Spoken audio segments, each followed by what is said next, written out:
Hey y'all, this is Ned. And this is Michelle. We are MyPhilippines.com and we are heading out to Mabinay. Michelle had wanted to get up at 5 o'clock, but that kind of didn't happen. So it's like almost 8 now, but we're heading out. So come along, it should be interesting. We're going to see some caves, some hot springs, some cold springs, and some waterfalls.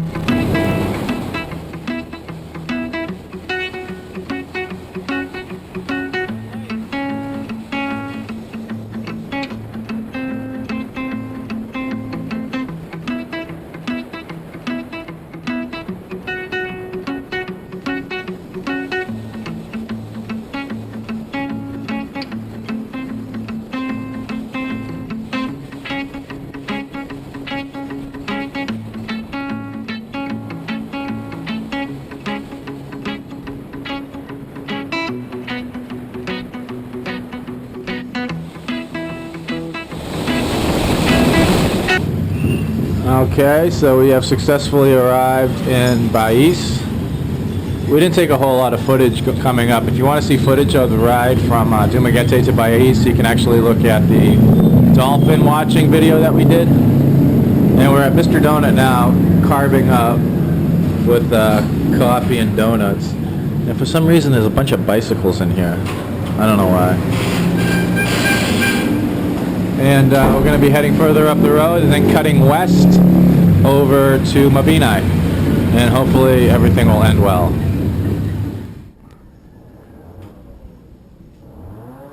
Alright, so we're about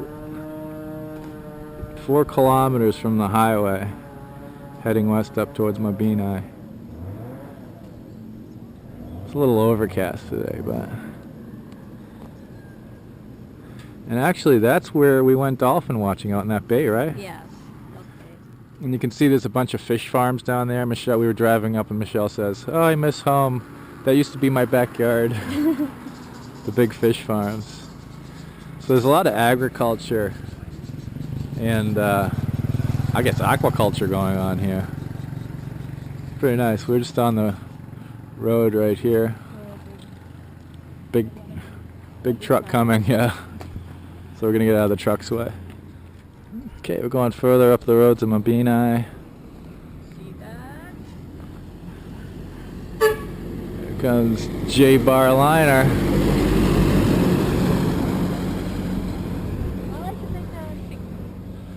This guy's got a pretty good view from his front porch here. And this is where we're going to take a little break. We get some shade. Oh god, here comes a series bus. These things are deadly. You see how fast it went around the corner?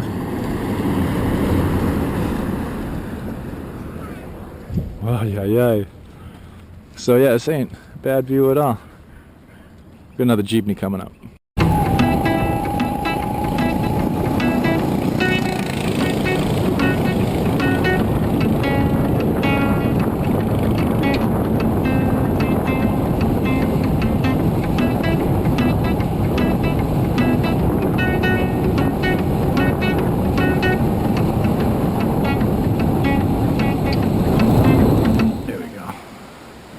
Alright, so we're at Highland Resort in Mabinay.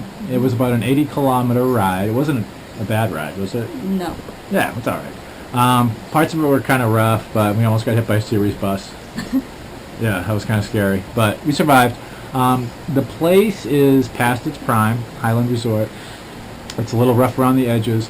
A lot of the wood is like rotted out and stuff, and when we got here, they originally were going to put us in a fan room for 600 pesos because the aircon room was 1,500 pesos, right? Mm-hmm. So we got to the fan room and the guy was going to show it off, and it wasn't a fan room, it was an aircon room, but they were still going to charge us 600 pesos. Mm-hmm. So that was cool. I was like, yeah, right, aircon.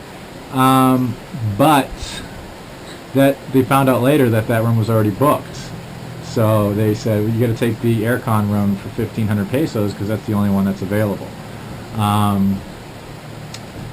Michelle was able to negotiate them down to 1,000 pesos, which is pretty cool. Unfortunately, we left Dumaguete. We took this trip because Dumaguete was having a scheduled brownout.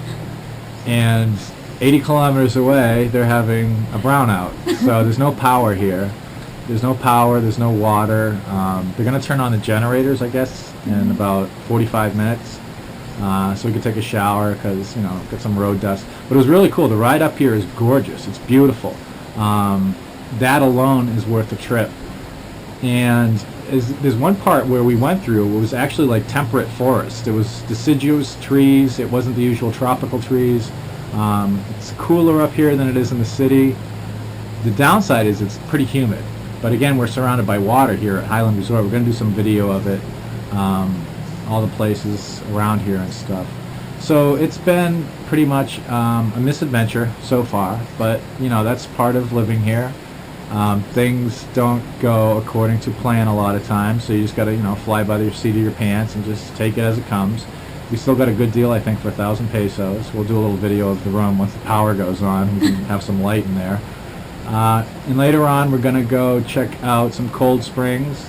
We're going to try. There's no maps or anything. Even on like Google Maps, you can't find any of these places. So we're just going to ask around. We're going to try to get to a cold spring this afternoon. We're going to have lunch, dinner, and then tomorrow we're probably going to try to go see Crystal Cave, which is supposed to be pretty nice. And we might try to squeeze a waterfall in this afternoon too. So wish us luck. The misadventure continues, and we'll see you soon. Alright, so it says Lake Crestito Tarambulo, Highland Resort. You can see the sign's a little beat up. And it looks like they had a function in here this past weekend, because today is Sunday. So it looks like they had a function. They got karaoke set up and whatnot. And there's also a little restaurant here. These are all faded pictures of the cave systems around here. The waterfalls, more caves. And there's a big spider right there.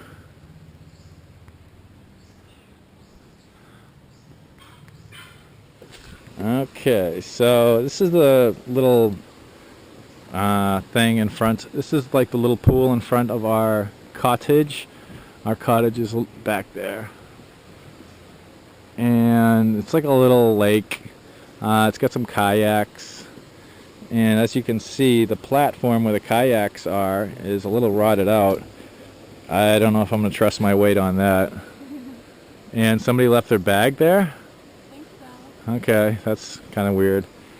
And you can tell, at one time, this place was, when it was in its prime, and it was all new and everything. It must have been really nice, but I think it's probably due to lack of business, because this is such an isolated area that they just haven't been able to maintain the workforce needed to keep it, clean and pristine and whatnot. So it's a little run down. And we actually saw Larry, who recommended Sapalai to us, and he even mentioned that he had come up here recently, and he even said, yeah, it's pretty run down, man. So we'll continue our tour.